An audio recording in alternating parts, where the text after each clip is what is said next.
أعوذ بالله من الشيطان اللعين الرجيم بسم الله الرحمن الرحيم الحمد لله الذي لا يبلغ مدحته القائلون ولا يحصي نعماءه العادون ولا يعدي حقه المجتهدون الذي بعد فلا يرى وقرب الشهد النجوى تبارك وتعالى الصلاة والسلام على الرسول المسدد والمصطفى الأمجد أبي القاسم محمد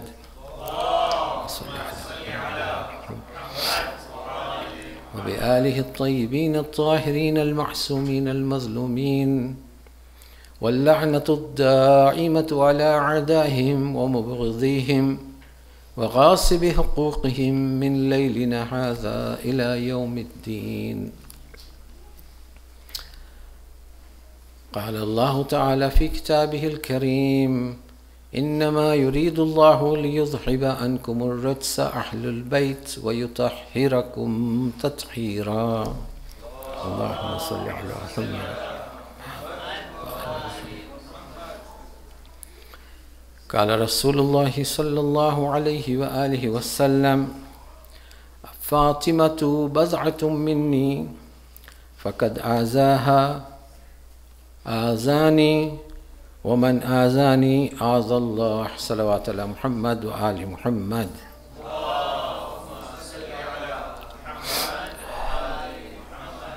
Once again, I'm honored to be here in front of you, my brothers and sisters.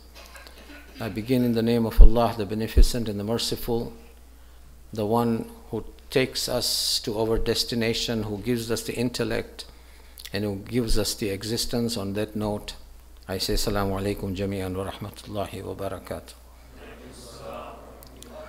Once again, second or third night of Jamadi-ul-Akhir, we are gathered here tonight to pay our respects to one of the greatest lady who was created by Allah subhanahu wa ta'ala. The Prophet is reported to have said, Fatima bad'atum minni, means Fatima is the apple of my eye. She is the part of my heart. Faqad azaha azani, whoever troubles her, whoever tyrannizes her, tyrannizes me. Waman azani azallah, and whoever tyrannizes me, Allah's wrath will descend on him. Now we are gathered here to pay our respects to one of the greatest lady who was created by Allah subhanahu wa ta'ala in history of mankind, and this is no exaggeration, my brothers and sisters.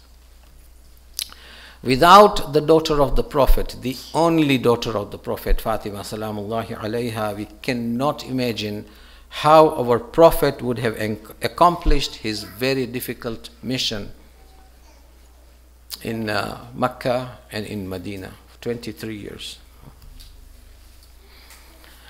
We are sitting here tonight not only to remember Bibi Fatima Zahra salamullahi alayha so as to begin, but also to evaluate ourselves in the light of the teachings of this great lady.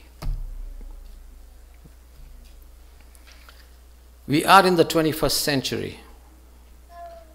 18 years into the 21st century. There was a time we were in the 20th century. And just we have been seeing all over the news media that there is still a past echo or echo of the 20th century, of the 70s and of the 80s. We also talk about the 80s. We ought to talk about the 80s because 80s began with a great revolution that humanity ever saw in modern times. 1979. 78, 79, yes. We saw the Iranian Revolution occurring in front of our eyes, and for the first time in modern history, we saw that women participated openly in the public life. Under the ages of Islam, there was difference. Before this revolution, there was a difference under secular governments in the whole of the Middle East, women had been emancipated in the Middle East, set free. But when it came to 78 and 79, we saw women being emancipated in a very new fashion. In a very new fashion. The hijab that it was one time used as a point of segregation, the hijab that was used at one time as a point of segregation, this hijab was adopted, which was adopted, so for example, in East Africa or India or Pakistan, subcontinent, all over the Middle East, in order to separate women from men. That's what hijab meant at that time. Setting up a curtain, for example, a separation between the male and female gender as required. But in 78 and 79, when this revolution transpired, we saw that hijab was working as a desegregation agent. There was hijab, but it was working as a desegregation agent, because women who accepted or respected the symbols of Islam were also allowed full participation in the Islamic revolution at that time, in public life, in human society. So 80s, my brothers and sisters, have seen all these changes, and don't know how many of you have noticed that, but we've seen a movement from self-evasive questions. A movement of self-evasive questions to the ability of the Muslim youth, both male and female, to confront the society in reality and maintain their identity as Muslims in the society. This is very important because before the 80s, those who came here in the 60s, late 60s, early 70s, they know. Those who came into the Western world, those who came into Canada at that time, the late 60s and the 70s, they know there was no respect for Islam at all, either in Northern Europe or North America. People didn't even know what Islam was at that time. In fact, very few families who came here, who were either here or in Europe, had been so much modernized at that time, talking about the late 60s and the early 70s, that they were so modernized that Christmas night was celebrated with a furor of wine and dance. Why? In the honor of those Muslims who had emigrated to this part of the world. And today, my brothers and sisters, look at how much it has changed. After the revolution in Iran, and look at today, how much this has changed. We set up rules and regulations to deregularize Islam in our lives. We said, yes, Islam, yes. We will observe it, but in our own traditional way. In our own way, the way we like it, the whims of our mind. We will not foot Islam. And 70s moved to 78 and 79 is a landmark in the history of the community in the West.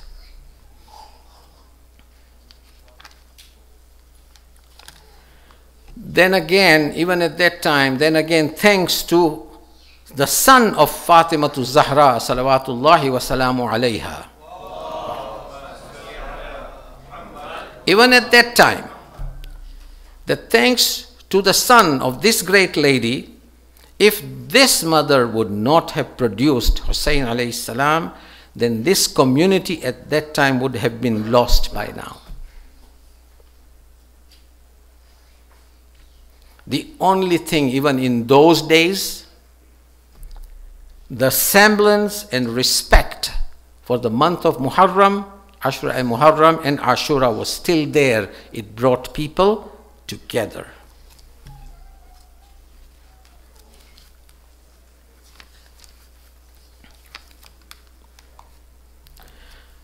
Now, coming to the topic for tonight, according to Ayatollah Muhammad Baqir al-Sadr, Fatima Zahra marks the beginning of our history.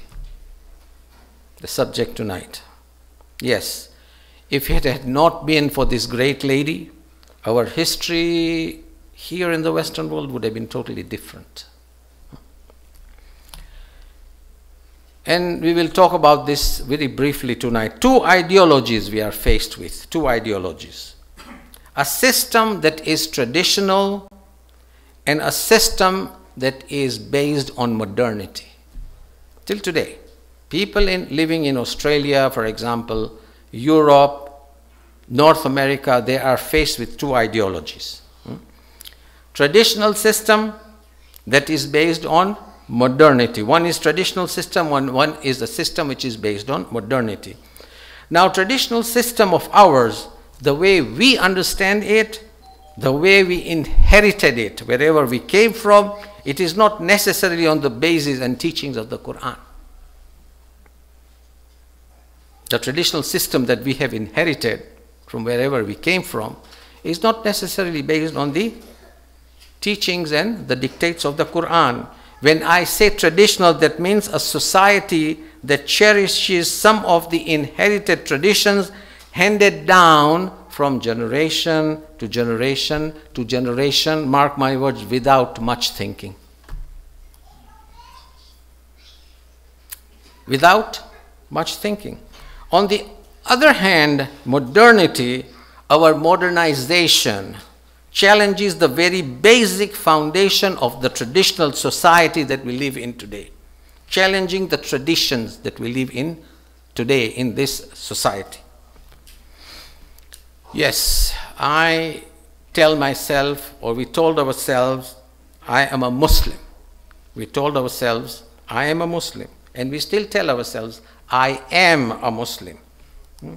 And we maintain that identity, although in reality, and this is most unfortunate, in reality, we told ourselves that we are doing everything that Islam prohibits us to do, contrary to the dictates of Quran. But psychologically, it was working satisfactorily for us. Why? Because you know there is that poem when the children go to kindergarten, the school, play school. Little Jack Horner sat in a corner eating his Christmas pie. He put in his thumb and pulled out a plum and said, "What a good boy am I." This is exactly our position. Do we understand this, my brothers and sisters? Thursday night, Thursday evenings, we went to the mosque, we heard the majlis, we heard the lecture, we read the dua, we read Surah Yasin, we do it till today. Traditional. When we thought that we did everything that religion has required us to do. Put in his thumb and pulled out a plum and we say, what good people are we? Isn't it so, my brothers and sisters? Whether we prayed, we observed the wajibat, didn't matter. Who cares? Whether we gave our zakat and homs, another wajibat, who cares? Did we look after the less fortunate in the community and in the society? Who cares? Nobody cares. One thing that really mattered was that psychologically it was satisfactory to go on a Thursday night, listen to the majlis, whether we understand it or not, that lecture, whether the mullah or the sheikh or the Maulvi, whoever recites, is delivering what was promised in the Quran or not, didn't matter. We accepted it. And that satisfaction was so much that, as I said, we put our thumb in and pulled out our plum and said, now we are good Muslims. Why? Because we have already attended those Thursday night majlises, we have attended the Jummah prayers maybe. The real situation as far as we are concerned, my brothers and sisters, today is in Mapesa. Do you understand this? The real situation is money. It's in the shops, in our commercial life, in our jobs, in our political arena, and so many other types of things that are still surrounding us. We are devoid of the real meaning of Islam, the real teaching of Fatima Zahra salamullahi alayha. Salawat ala Muhammad wa ala Muhammad.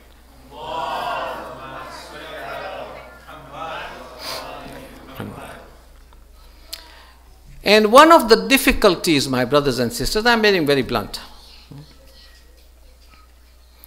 One of the difficulties that we are facing today is the situation that is demanded by our women, of course our men, but more so by our women. We might say this is an overstatement. What is the problem with our women? What is the problem? We say we don't have any problem.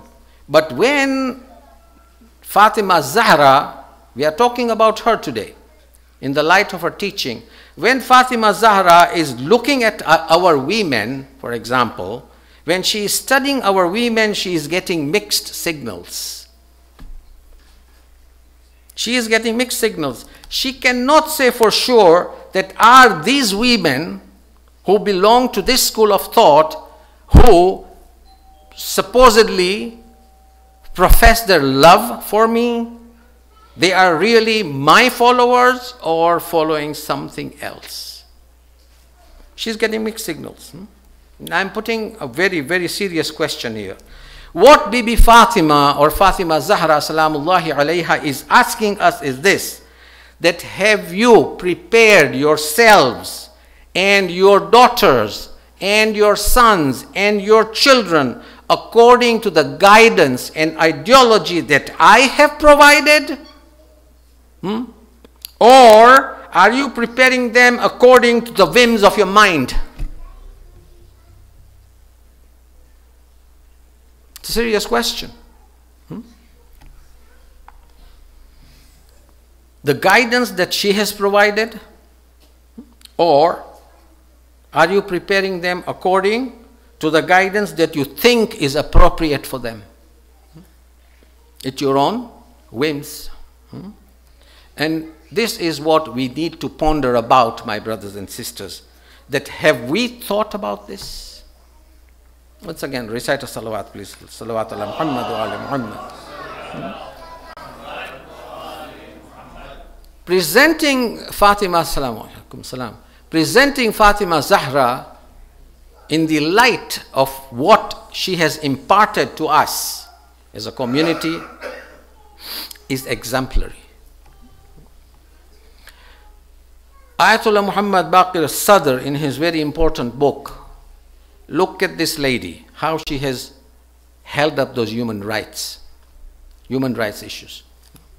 I talked about our human rights, our Universal Declaration of Human Rights and International Human Rights Commission in my khutbatul Jum'ah today. Who were here, they heard it. So this is kind of an annex to what I said in the afternoon today. Ayatollah Baqir al-Sadr, in his very important book, Fadak fi Tarikh, Fadak, we know Fadak is the garden that was bestowed upon her, given her as a gift. She inherited this garden from her father. It was a piece of land that she inherited, a rich agricultural piece of land that she inherited from the Prophet himself. Now he discusses Fatima Zahra in a light that nobody else has done. It's a masterpiece what he has written. Fadak fi Tarikh. For those of you or for those of us who have problems will appreciate what Baqir al-Sadr did when he explained the role of Fatima Zahra in our lives and in the early history of Islam. Now according to him, I am just conveying the study that I have done, the minor study that I have done of this book, not a deep research of Ayatollah Muhammad Baqir al-Sadr. I am just trying to interpret at face value what he has said. And he says this very directly and without remorse. That the question in the early history of Islam, immediately at the Prophet, as the Prophet sallallahu alaihi wasallam died, Allahumma salli ala Muhammadin wa ali Muhammad. As the Prophet passes away, 10 days, wafat of the Prophet took place according to the general Muslim consensus on the 12th of Rabiul Awwal. And our school of thought, it's 28 Safar. Both are acceptable. 10 days after his death, Fatima Zahra gathered the women of Medina, some women, and she came to the mosque and gave a famous khutbah. Now by this time, the Muslims have totally ignored the teaching of the Prophet, have already ignored the commandments of the Prophet, and they have formed their own government, the so-called government, depriving Ali ibn Abi Talib his rights to be the rightful caliph after the Prophet. The commands of the Prophet have already been ignored. They have been swept under the carpet. She gives a famous khutbah in the court of Abu Bakr, the first caliph. She comes to the mosque. And this has been recorded by all Muslim historians. Ibn Abil Hadid al-Mu'tazili is the one who mentioned it more frequently than anyone else, but also Allama Tabrasi in Ihtijaj. The speech and the lecture and that khutbah of Fatima Zahra has been recorded. But she came, and Muhammad Baqir as-Sadr says that she came in such a way in the mosque that the Rawi, means the narrator, says that he felt as if the Prophet was walking in the mosque. She was a duplicate, a replica of the Prophet himself. The way she walked, the way she talked, the way she acted, people thought that it was the Prophet himself present in the mosque at that time. And she was there in full hijab. In full hijab, because she has been described as very much like the Prophet himself, a replica of the Prophet. She comes to the mosque to make a case. And the case is against who? Against the ruling person, or against the king who was ruling at that time. This is the case. And this is a case of her usurped rights.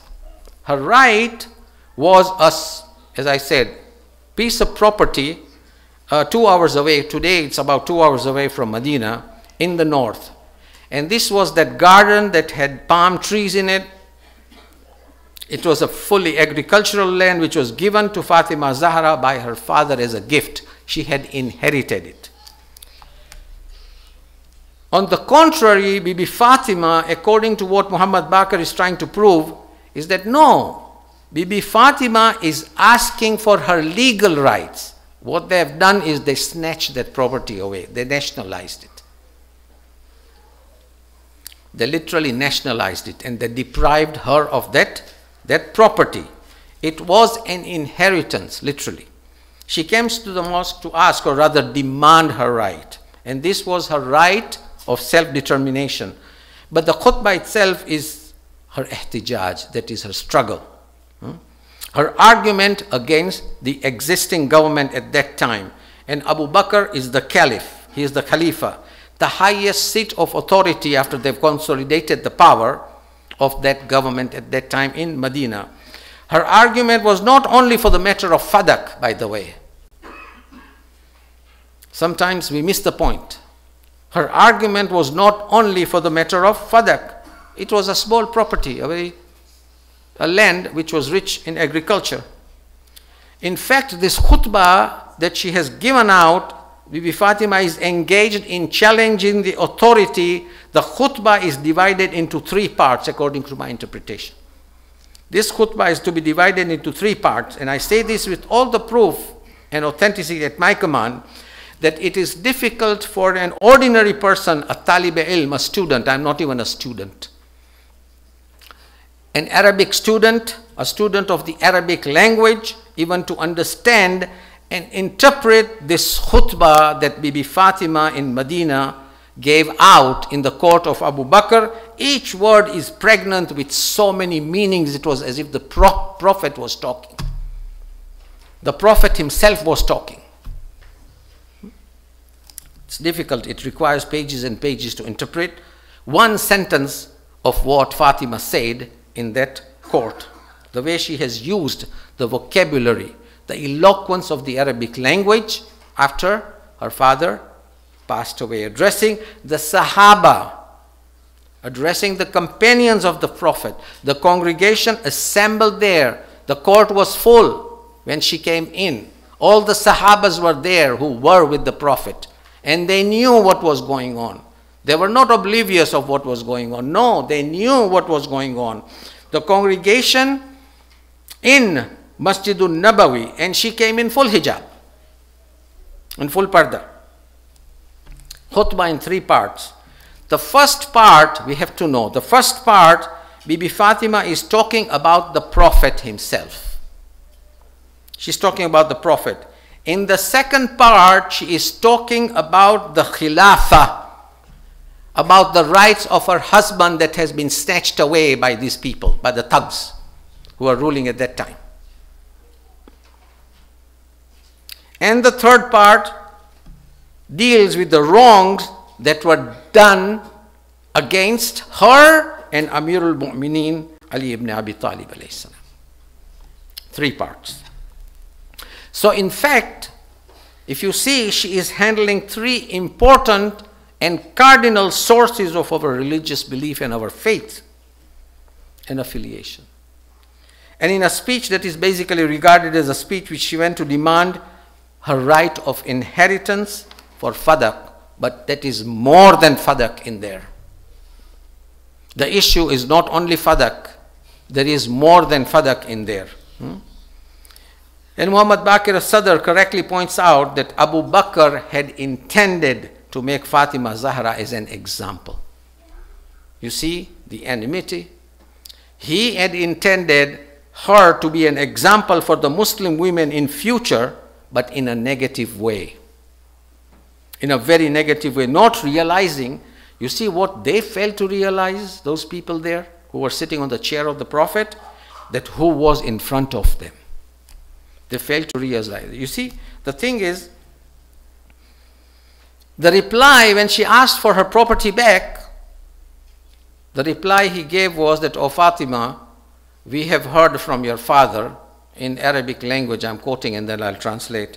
He says, "Nahnu mu'ashiratul anbiya," or "Nahnu mu'ashirul anbiya, la naris wa la nuras." Means, us, the group of the prophets. Now he's quoting her father. That we, the group of prophets, but not prophet himself, the prophet that came before him also, the whole group of prophets. We, the prophets, meaning all the prophets, we do not inherit, neither do we inherit, nor we leave behind any inheritance. You see what he's talking about? Nahnu mu'asharatul anbiya la naris wala nuras. Not realizing that this fabricated hadith is going to come back to haunt him. And he is talking in front of a person who's not a lalupanju, as we call him in Gujarati or Urdu. In Urdu, what we say? He did not realize that he is not talking in front of a lalupanju like me. No, an uneducated man. He is talking to the Lady of the Light, who is a part and parcel of the Prophet himself. And the argument that ensued, Fatima Zahra said, "Oh yes."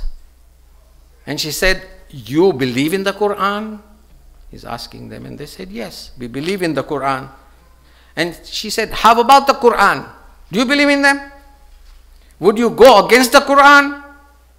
And they said, "No, we would not go against the Quran." And look at this. And she quotes Surah 26. There are so many things that she has quoted. I've just picked up a couple. That's all. Only a couple. Surah number 26, Surah 27, Al-Naml, ayat number 16. That Wawaritha Sulaymana Dawood. Now this is the first argument that she gave to them. That Sulaiman means the Prophet Sulaiman inherited from Prophet Dawood. Wawaritha Sulaymana, Sulaiman inherited from Dawood, means Solomon and David. David was the father, Sulaiman was the son, Solomon. And first Khalifa says, "Oh Fatima, but Sulaiman inherited prophethood, not wealth." And a very weak argument, because every child knows that both the father and the son were the prophets at that time. So how could he inherit prophethood when he already was a prophet? Salawat ala Muhammad wa ali Muhammad. You see how weak that argument is? that Suleiman was already a prophet, while his father Dawood was also a prophet. So how can someone inherit something that it already has? That is one. Second, what she says is, Surah Maryam 19, number 5 and number 6. وَإِنِّي خِفْتُ الْمَوَالِيَ مِنْ وَرَائِ. Mawaliya means loafers, thugs. وَإِنِّي خِفْتُ مَوَالِيَ مِنْ وَرَائِ وَكَانَتِ كَرْعَتِي أَقِيرًا وَحَبْلِ مِنْ لَدُنْكَ وَلِيًّا يَرِثُنِي وَيَرِثُ مِنْ آلِ يَعْقُوبَ وَاجْعَلْهُ رَبِّي رَضِيًّا. Now this is who? Nabi Zakaria. Prophet Zakaria. He has reached the age of 90. It's another prophet, biblical prophet. He has reached the age of 90. He has no children. He is asking Allah that I have got so much of wealth. He was a wealthy prophet. I have got so much of wealth. I have already reached 90. There are loafers in my family. There are thugs and thieves in my family who will inherit this. And I cannot see them inheriting what I possess. See? And this Zakaria, Nabi Zakaria, is the guardian of Maryam, the mother of Jesus Christ. And he is praying to Allah. What he is praying? يَرِثُنِي وَيَرِثُ مِنْ آلِ يَعْقُوبَ وَاجْعَلْهُ رَبِّي رَضِيًّا. That he is praying to Allah to grant him a child who will inherit him. Another argument. So Nabi Zakaria is asking Allah for a child at that age, so that that child can inherit what the possession that he has. Number 2. And the last one that I have taken out from Surah Al-Anfal, number 8, verse number 175. This is all presentation that she gave. They had no argument. Those thugs sitting on the Prophet's chair, they had no argument. وَالَّذِينَ آمَنُوا مِن بَعْدُ وَحَاجَرُوا وَجَاهَدُوا مَعَكُمْ فَأُولَٰئِكَ مِنْهُمْ وَأَرْحَامِ بَعْضُهُمْ أَوْلَى بِبَعْضٍ فِي كِتَابِ اللَّهِ. This is Surah Anfal. And those who believed, Allah says in Quran, and those who believed after and emigrated and fought with you, addresses the Prophet, and those who fought with you, they are of you. They are of you, but those of blood relationship are more entitled to any inheritance in the decree of Allah subhanahu wa ta'ala. See the argument that she is presenting?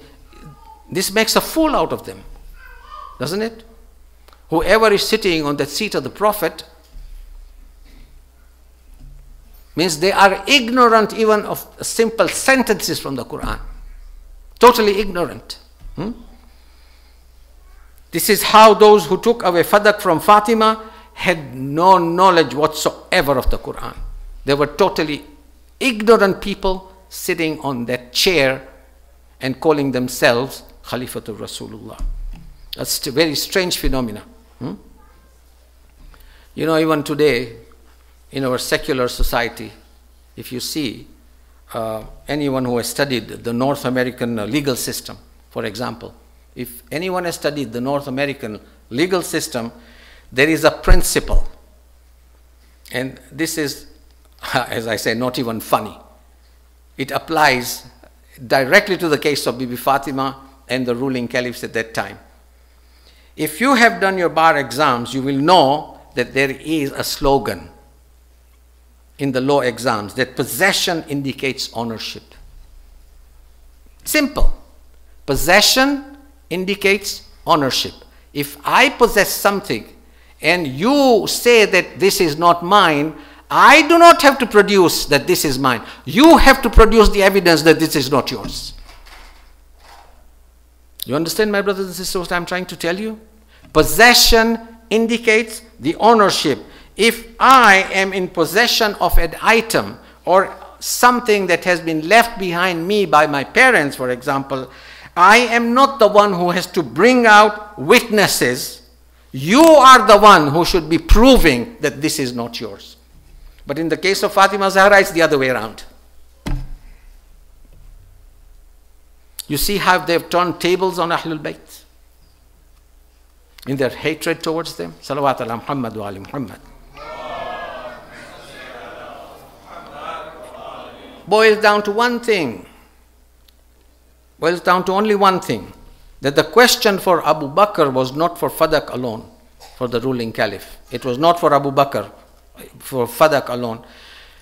He knew that if Fatima can challenge this Khilafah today, because she has already talked about the rights of Ali ibn Abi Talib. He knew if Fatima can challenge this Khilafah today, if Fatima can challenge the existing government of this time, if Fatima can challenge the highest seat of authority today, then tomorrow the Muslim women, I'm not even talking about men, the Muslim women of Medina can shake this government. So he's making Fatima an example. He is literally making Fatima Zahra an example. And that was the main reason. Muhammad Baqir Sadr is right, because all the circumstantial evidence that we have in our hands is that Abu Bakr is meting out a judgment that no, Fatima, you will not inherit Fadak. It will be nationalized by the state. Now do we understand against whom Fatima is? Ignorance, arrogance, you can put everything together. Hatred towards the Ahlul Bayt. And sometimes, unfortunately, Bibi Fatima's khutbah is never mentioned very loudly in majalises. But Bibi Fatima is always mentioned sometimes, by the mullahs and the maulvis, and most of the zakirs, as poor lady, she cried, she never had a voice, she always shied away. No, she did not. She set an example for us. Not only for women, she set an example for the men as well. That as far as human rights are concerned, as far as your rights are concerned, you can be on the warpath against the highest authority on this, in that state or in that country. That whenever the rights of somebody are crushed, it is the human rights that are crushed. And therefore, as a human being has a right to stand up and protect your right. This is what she's teaching us. This is one of the teachings. And Bibi Fatima was determined at that time that she will do that at any cost, because she was right. And unfortunately, it costed her life. She was killed because of that. She was murdered, literally, because of that. And Muhammad Baqir Sadr says, believe me, I can even hardly do the justice Fadak fi Tarikh. But he goes step by step by step, analyzing each and every event surrounding Fadak's argument. The khutbah that was presented, the case that was presented in front of Abu Bakr and Umar, Bibi Fatima's khutbah. And in the last 30 pages of this book, he has discussed the khutbah stage by stage, giving a commentary as if it is a khutbah of Amir al-Mu'minin alayhi salam from Nahj al-Balagha. That is how eloquent that lecture is that she has given out in the court of those thugs.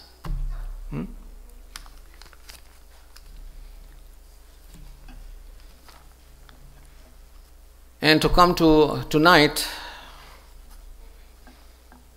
may Allah bless Fatima and may Allah bless us in her footsteps, inshallah. It is reported by Suyuti that during the last days of her life, Bibi Fatima's life, both of them, they knew they had wronged him. They had wronged her. They knew. Both of them, Abu Bakr and Umar, both of them. Now I'm talking about the times of the Khilafat of Abu Bakr.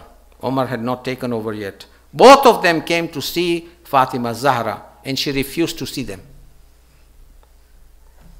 She refused to see them. She told Imam Ali, Amir al-Mu'minin, that I do not want to see them. Historians report that she scornfully turned her face away from them. Scornfully turned her face away from them. Get lost, as we say. And they insisted, they told Amir al-Mu'minin to intervene on their behalf. So even eventually, when Amir al-Mu'minin told her that just oblige, she allowed them, and they came in the presence of Fatima Zahra. And the conversation begins, and she asked Abu Bakr and Umar both, she says, would you believe me if I told you that this hadith on the authority of my father, would you believe me? There is a hadith on the authority of my father, would you believe me? And they said, yes, Ya binti Rasulillah. And both of them are saying that we would. And she said, do you remember my father saying that Fatima bad'atun minni? She is an apple of my eye. She is a part of my heart. Man azaha faqad azani. That whoever hurts her, hurts me. Faqad azani a'adallah. That whoever hurts the Prophet, hurts Allah subhanahu wa ta'ala. Have you heard? And they said, yes. So she said that let the angels and Allah and my father, the Prophet, be a witness that you both have hurt me. You both have hurt me. You have both troubled Fatima. You have troubled me. And I am angry with you both. And you have made me angry. Haven't you heard this? And they said, yes, Ya binti Rasulillah. We have heard this. And she's telling both of them that let it be known that I am taking the angels of Allah as my witness that I am angry with both of you until the day of judgment. Till the day of judgment, when I meet my Lord and demand justice from him. These are her words before she left. Can you see what she's doing? She is addressing the government of that time, the highest authority, not only in the Muslim government of that time, but Fatima is saying that I am taking angels as my witness.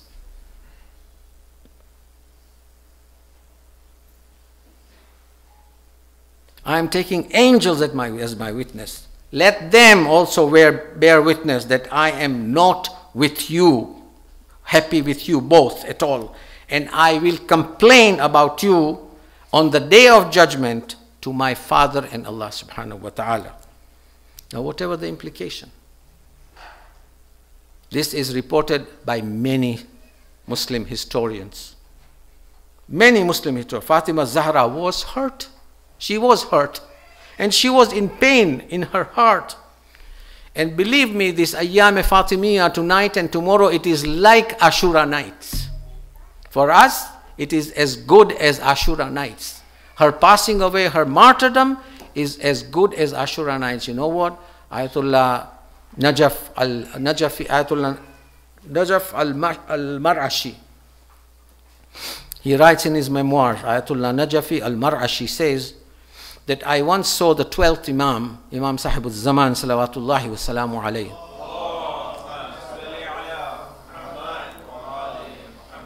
And Imam Sahib al-Zaman instructed him that inform our Shias. He's writing in his memoirs, his book is there till today, that it is our responsibility on them.